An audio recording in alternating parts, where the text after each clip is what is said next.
Come see us do stand-up comedy in Los Angeles, Bakersfield, San Jose, Buffalo, Toledo, Montreal, Toronto, Ottawa, Manchester, Glasgow, Belfast, Liverpool, Birmingham, and London. Go to jimmydore.com for a link for tickets. So we've all seen these headlines, right? We've all heard about people upset about Donald Trump. Defiance and threats and deportation. Case renew fear of constitutional crisis. Trump's attacks on immigrants threaten the fundamental right to due process. President Trump's dangerous disregard for our courts and due process. The constitutional crisis is here. Where did it all start? Huh. Where did this constitutional crisis start? It started with Barack Obama. When Barack Obama started killing Americans without due process, killing them. He killed a 16-year-old kid, and he was asked about it. Do you remember this? There's a constitutional crisis, everybody. It's here. Again, maybe the Constitution just having its period again, because these crises seem to happen pretty regularly. Am I right? So here, how Team Obama justified the killing of a 16-year-old American. They just killed him, and they knew it. No due process. As far as I know, Trump hasn't killed any Americans yet without due process. But Obama did, and nobody gave a shit. Nobody cared. Because they said his dad was a terrorist. So that's the game. They just say someone's a terrorist, now you can kill their family. And who made that legal? Obama. Obama did that. You want to see? Here it is.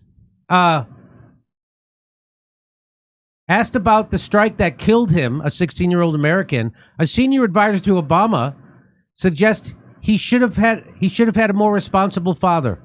Ooh, that's very IDF of him. Oh, was it because his dad was Al Qaeda? Yeah, that's how they justified it. It's funny because now Al Qaeda's our friend that is running Syria. Isn't that interesting? Yeah. Here we go. Watch. How will he defend a kill list? Again, I think he's... So Barack Obama had a kill list. Just so you know, he had a Nobel Prize and a kill list. A threat matrix, he called it. A threat matrix. And so they're asking, this is Obama's advisor, and they're asking him about when he killed a 16-year-old American kid. He is happy to talk about taking a fight to Al Qaeda, making sure that those who have pledged to do harm to people in this country and bring terror to our shores, what we have to do to make sure that doesn't happen. Did the town hall debate constraints from 4 years ago get out? You said it's important for the president, to do what needs to be done in terms of members of Al Qaeda and people who pose a threat. Do you think that the killing of Anwar al-Awlaki's 16-year-old son, who is an American citizen, is justifiable? I'm not going to get into Anwar al-Awlaki's son. I know that Anwar... I'm not going to get into the thing you just asked me about and why we killed a kid who's an American. I'm not going to get into it. You're not going to get into it? You mean the thing she asked you about? The thing that in the United States, Barack Obama killed a 16-year-old kid with no due process? Correct. I mean, we kill lots of kids, Jimmy. What are you going to care about one? Here we go. Al-Awlaki renounced his citizenship. His son was still an American citizen. Did great harm to people. So he's talking about not the kid that they killed. He's talking about the kid that they killed, what his father did. Yeah.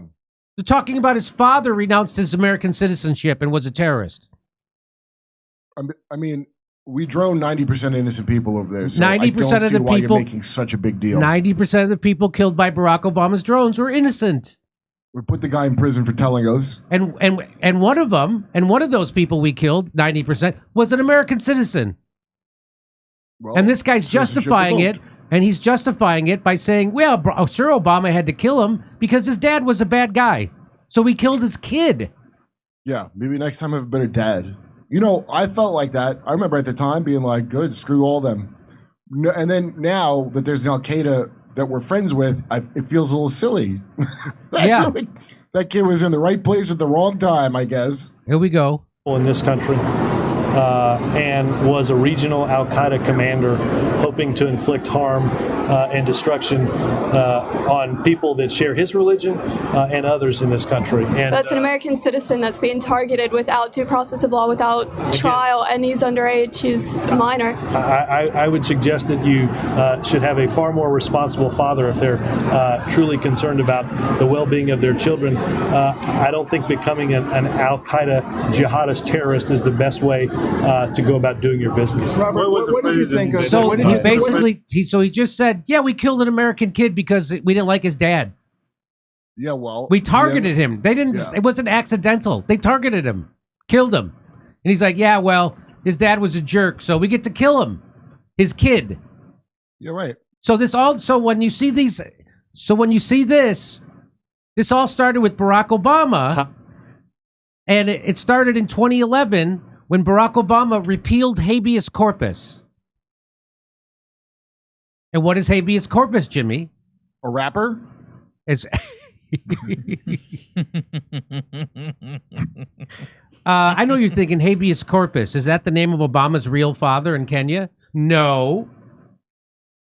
Habeas corpus, Jimmy. That sounds like a terrorist on the Obama death list. No, it's not. Habeas corpus means that they have to charge you with the crime or they have to release you. But Barack Obama signed the National Defense Authorization Act, Section 1021, on New Year's Eve, 2011, which got rid of habeas corpus, meaning now the government can put you in prison without charging you with the crime. So again, all this stuff about people, all these headlines about we have a constitutional crisis, we've had a constitutional crisis going on over 20 years. But no one cared about it then. Nobody cared about it. President Obama did not change the habeas corpus law directly, but he signed the NDAA Act for 2012, which includes provisions that affected the application of habeas corpus for certain individuals. The NDAA allowed for the indefinite military detention of individuals, including U.S. citizens. And all they have to do is say they suspect you of supporting a terrorist organization, which is exactly what Donald Trump is saying about those Palestinian protesters on college campuses right now. That's exactly what he's saying about that Khalil student at Columbia. That's exactly what they're saying about that tough student. That's what they're saying. They're supporting terrorist organizations. That Barack Obama was the one who made that legal because he repealed habeas corpus. Habeas corpus, by the way, which was in the Magna Carta. Nice. That's from that's from the 1100s. So right now we're operating on a Liberty View from somewhere around the 1100s. They knew that you had to, if the government was going to put you in jail, they had to charge you with the crime. Now but Barack Obama got rid of that. They don't. The government can just put you in jail, never charge you with the crime forever, which is what kings and tyrants did, which is why we had habeas corpus. Seems very conservative on Obama's part, more than I would have guessed from him.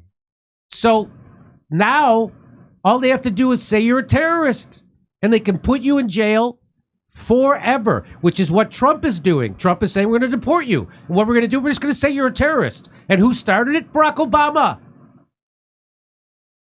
And I said this at the time. At the time I said this. I said this was bad. And everybody thinks it's okay because Barack Obama, pretty boy Obama's doing it. But what about the next president? The next president was Donald Trump. So he handed this power over to Donald Trump. And now Donald Trump is using it. And now everybody's screaming about it. But Barack Obama already used it. That's why they were able to put Chelsea Manning in prison without ever charging her. Right. That's how they were able to kill a 16-year-old kid without any due process, and no one cared. But now, oh my God, now everybody's screaming because it's Donald Trump. By the way, 90% of those migrants sent to El Salvador have no criminal record.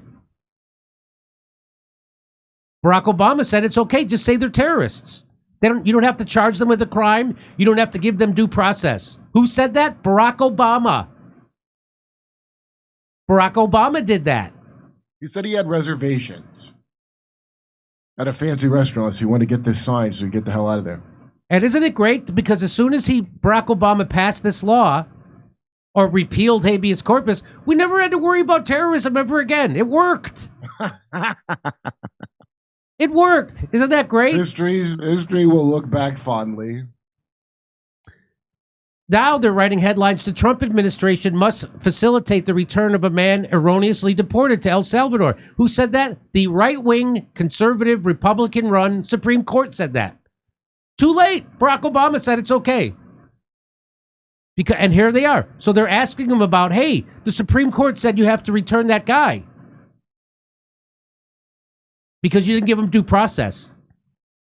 And here's what they said. Here's Bukele, that's the El Salvador president, and he's asked about this. Can President Bukele weigh in on this? Do you plan to return him? Well, both of them suggested that I smuggle a terrorist into the United States, right? How can I return him to the United States? Like, I smuggle him into the United States, or what do I do? First, I'm not going to do it. It's like, the question is preposterous. How can I? The question is preposterous. I can't even say it. The question is preposterous. That's what he's saying. Hey, are you going to return this guy that the Supreme Court said you have to return this guy? He goes, the question is preposterous. So that's why? Because he's going to say he's a terrorist. Watch. Smuggle a terrorist into the United States. He's a terrorist. He just said it. The guy's a terrorist. And who made this okay? Barack Obama. But everybody loves Barack Obama. Everybody hates Trump. 90% of the people they sent to El Salvador, no criminal record. Not in the United States or outside of it. And who made this all possible? Barack Obama. So if you think that it's just Trump taking away your civil liberties, you're wrong. It's the Democrats, it's the Republicans, it's Barack Obama, it's Donald Trump, it's the Uniparty. I don't have the power to return him to the United States. But you can release him inside El Salvador. Yeah, but I'm not releasing. I mean, we're not very fond of releasing terrorists into our. We're not very fond of releasing terrorists. Well, how do you know he's a terrorist? The Supreme Court said you have to give that guy a trial. The government Why just are they can't. asking that? So all the government could just declare, hey, this is a terrorist. That's it. They could say you're a terrorist. They could say Richard Medard's a terrorist. They can say, by the way, when they were protesting the oil pipelines because they were going to leak, which they did, and contaminated water, they said those people were ecological terrorists. That was formerly the most common form of terrorism before 9/11. Actually, after the most, I looked it up because everybody was arguing who the biggest terrorist is, you know, if it was Muslims or whatever, white guys. Remember that stupid crap? I looked it up, and it was eco-terror. And I thought that was very Eco-terror. strange. Yeah, it's property being destroyed by eco people. And then that's when you realize they're just imprisoning people. The FBI, that little scam they do where they get a loser and pay them money to make up a crazy plan. And they call you a terrorist, and so they don't have to give you a trial. They don't even have to charge you with a crime, which is exactly what Donald Trump is doing. He's not charging them with crimes. He's not giving them due process. Even though the right-wing Republican-controlled Supreme Court is saying he has to, they're not. You know why? Because Barack Obama didn't do it, and nobody cared. So the precedent has already been set. Trump's just following the precedent that Barack Obama set. Yeah, no wonder they were laughing together at that thing. And that's why at Jimmy Carter's funeral, they were giggling like kids and like pigs and shit together. So, this is the. Here, I'll give it to you.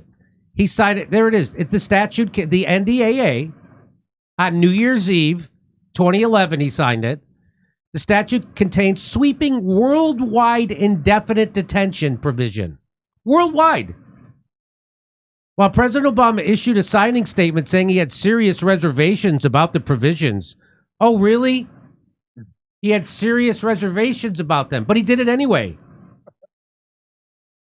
Yeah, whatever. Hey, I wasn't born here, so who gives a shit, right? Is that what Obama said? Come on, I'm kidding. We're having fun. Well, President Obama, he said he had serious... The statement only applies to how its administration would use the authorities granted by the NDA and would not affect how the law is interpreted by subsequent administrations. Oh, really? Because guess how it's being interpreted by subsequent administrations? It's called a precedent, I believe. I think that's called a precedent.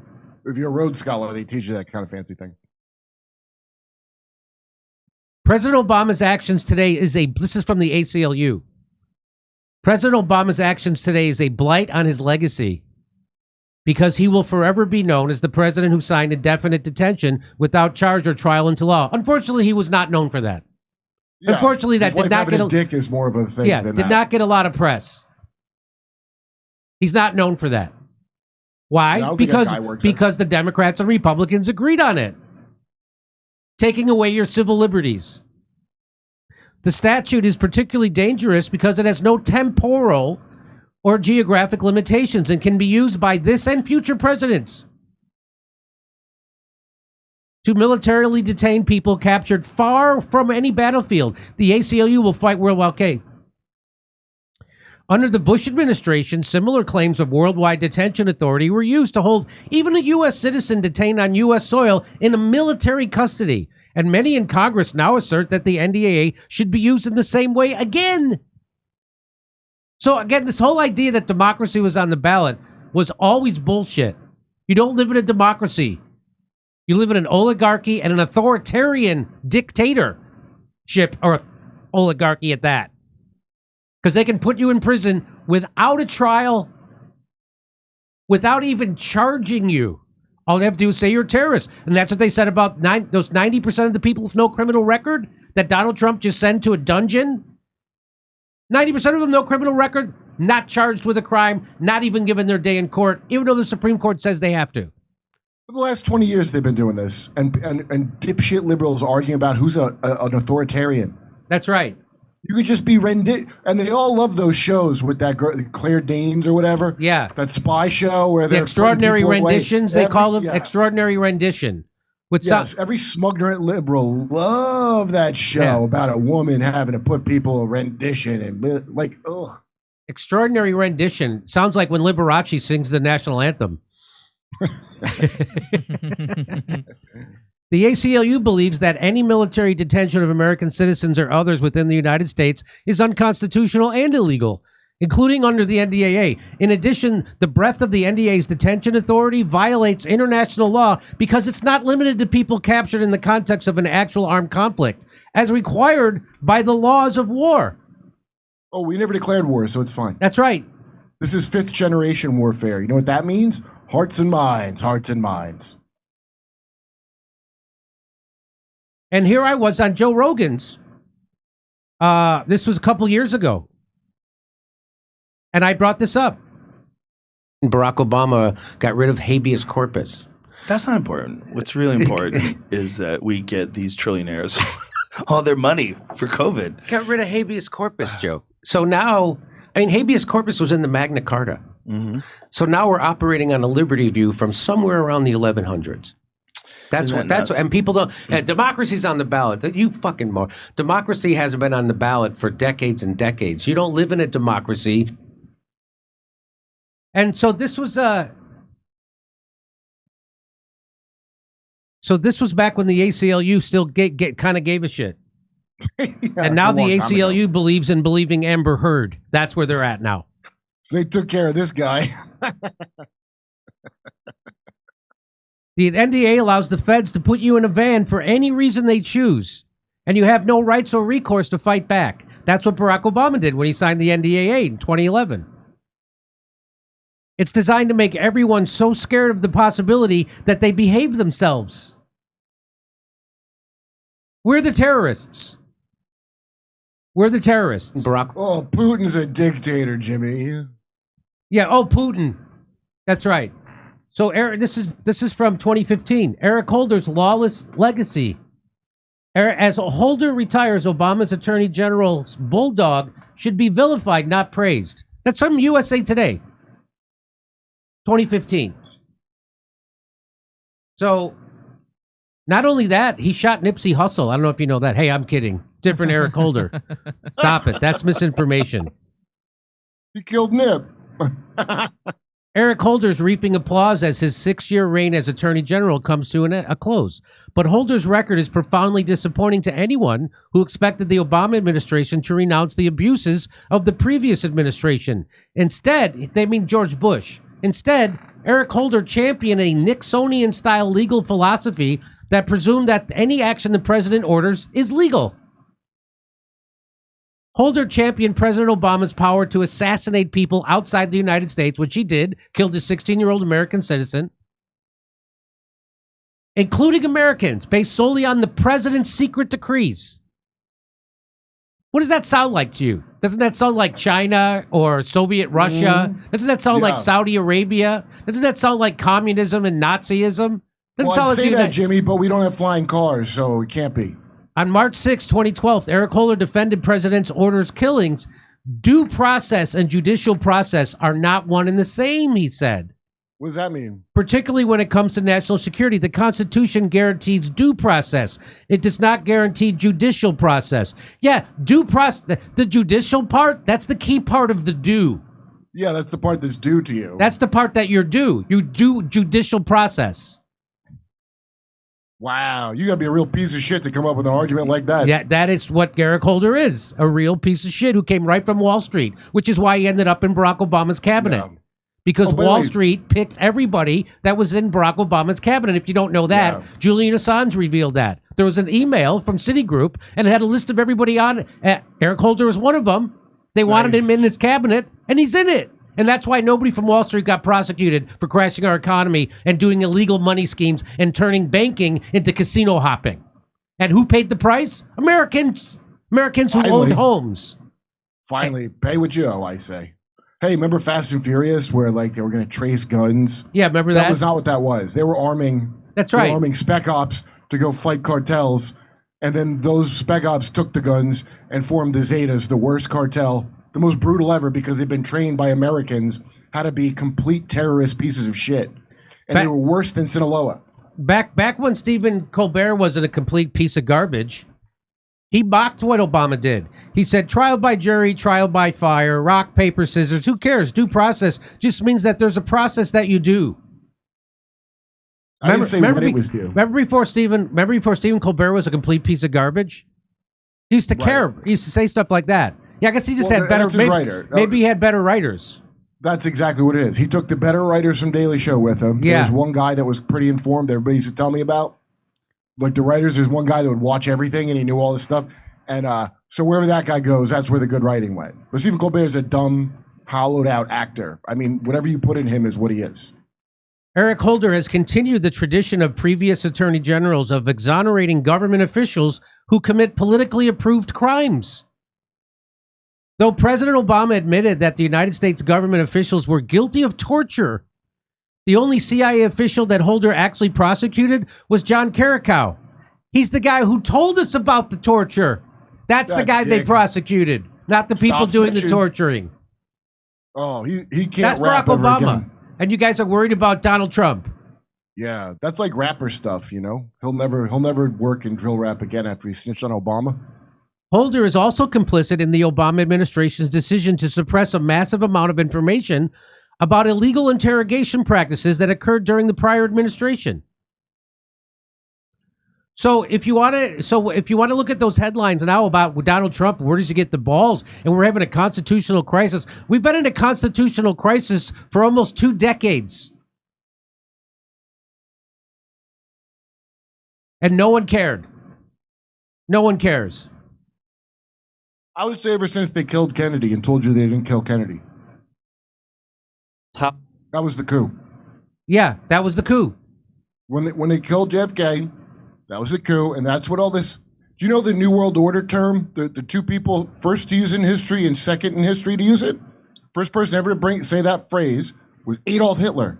The New World. We need a New World Order. The second person in history was George H.W. Bush. Yeah. Yes. And so here is, they're asking Trump's press secretary about that guy, Garcia, who the Supreme Court said they have to bring back. and asks, is he a terrorist? Well, here's what she says. Abrego Garcia was a foreign terrorist. He is. So that's it. They just say he's a terrorist. Well, did you This is worse than Me Too. Did you give him a court date? No. Who decided he was a terrorist? Well, we get to decide. The government does. The president. That's all he has to do is say it. Then he could kill him, or he could send him to a dungeon in another country. But there's no due process. So this is the exact opposite of what it means to be an American. America, people always say America is an idea. It's about liberty and our values, about democracy and due process. Yeah, what if it was a real thing? And protection from tyranny. And now they're all screaming, yay for tyranny, and all we have to do is say you're a terrorist, because Barack Obama made it okay. Yeah, well, terrorist is in the eye of the beholder. You know, they're saying, well, he's a gang member. Well, that doesn't make you a terrorist. Oh, did you prove that at least? By the way, go ahead and prove it then. He has a crown tattoo. Is that your proof? I bet witch trials had better proof than that. MS-13 gang member. He was engaged in human trafficking. He illegally came. Human trafficking is what the Trump administration just did. Yeah. For money, they sent all those people to El Salvador, and El Salvador is making money off it. Yeah. And I'm pretty sure, Jimmy, the only reason they're doing this is to provide cover to the crap they're doing for Israel, which is even worse than this. That's right. I think it's just like, see, we're not just doing this for Israel. We're taking all the people that are bad. That's you're probably 100% right about that. We're not going to second guess any choices, because that would mean we'd have to look at our Israel choices too. That's right. And we're not going to do that because Batar told us who should go. So you don't live in a democracy. You don't live in a country where the president puts America first. He doesn't put we're supposed to care about the Constitution. You're supposed to care about the First Amendment. They didn't care about it during Barack Obama. They don't care about it now. You don't live in a democracy. You live in tyranny.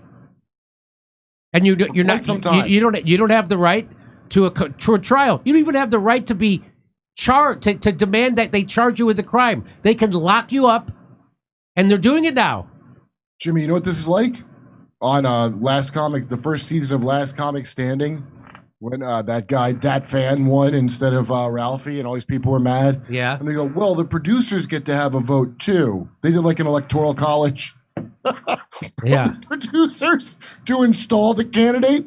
And back then, I had no idea that's how America works. Literally the same as a shitty NBC reality show. So how did this all start? So when you see these headlines...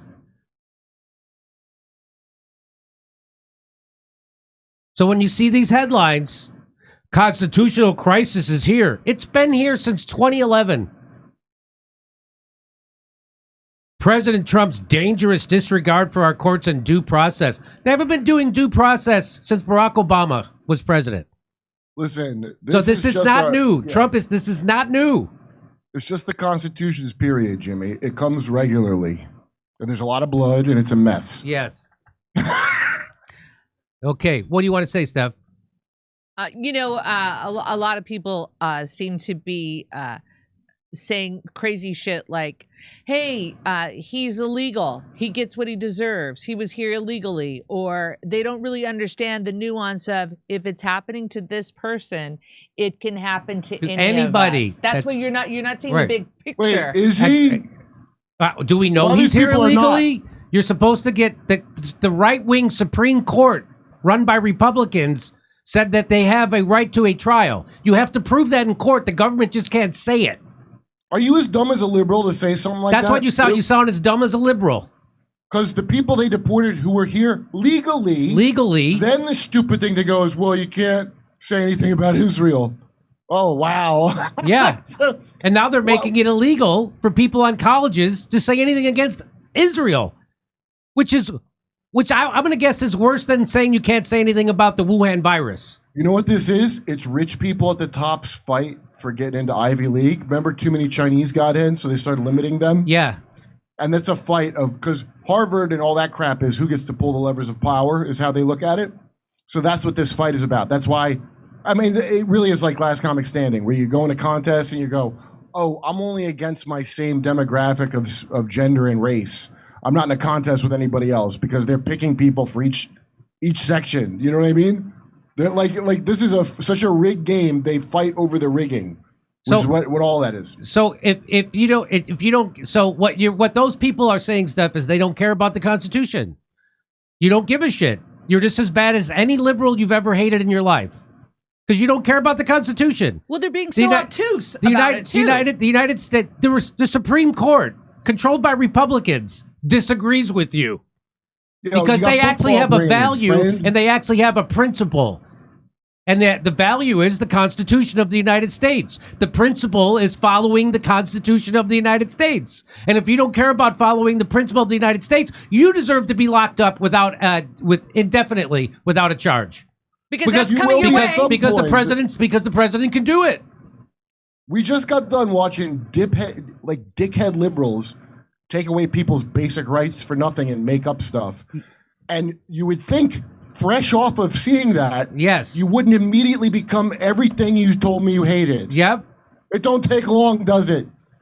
Just like that. Okay, over to stuff. You know, and then there are other people that are like, "Oh, come on, Jimmy.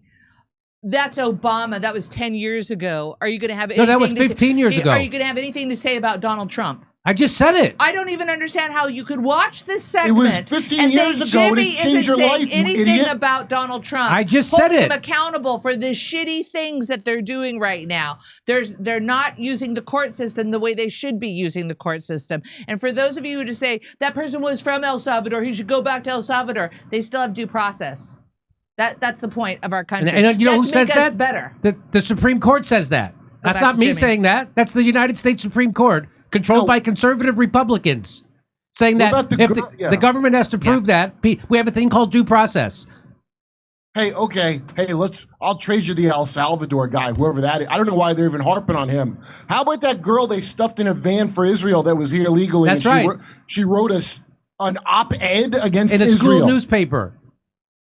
Don't forget that one, because the reason they're all jabbering about this one, maybe he is a gang member, I don't know, is to make sure you don't know about that one. If he is a gang member, prove it in court, like their Supreme Court said. Where's his tattoo? They all got a tattoo, right? That's why I was cool with this. If he is a terrorist, if he is a gang member, give him his day in court. Because guess you know who says that? The Republicans on the Supreme Court said that you have to do that. Because that protects all of us, you fucking morons.